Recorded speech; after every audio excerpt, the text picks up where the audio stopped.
Escherichia coli O157. H7 is a serotype of the bacterial species Escherichia coli and is one of the Shiga-like toxin-producing types of E. coli.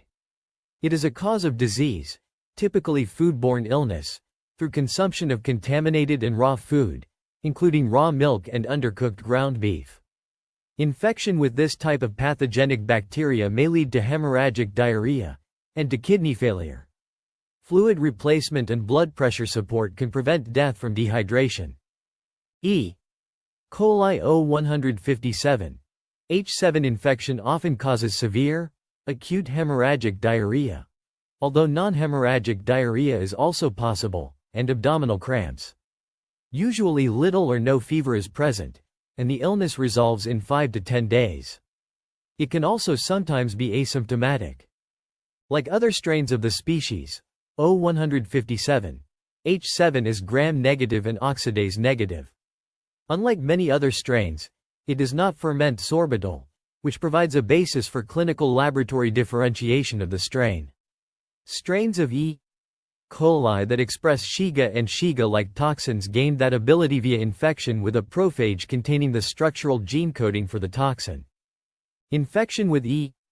coli O157. H7 can come from ingestion of contaminated food or water, or oral contact with contaminated surfaces. Examples of this can be undercooked ground beef but also leafy vegetables and raw milk. Some strains of E.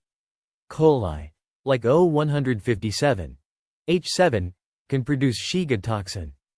The Shiga toxin causes inflammatory responses in target cells of the gut, leaving behind lesions which result in the bloody diarrhea that is a symptom of a Shiga toxin-producing E. coli infection. A stool culture can detect the bacterium, although it is not a routine test and so must be specifically requested. The sample is cultured on sorbitol McConkey agar, or the variant suffixime potassium tellurite sorbitol McConkey agar. Proper hand washing after using the lavatory or changing a diaper, especially among children or those with diarrhea, reduces the risk of transmission. One should also cook meat thoroughly and avoid raw milk.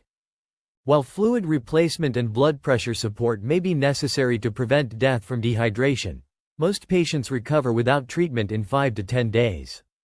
There is no evidence that antibiotics improve the course of disease, and treatment with antibiotics may precipitate hemolytic uremic syndrome.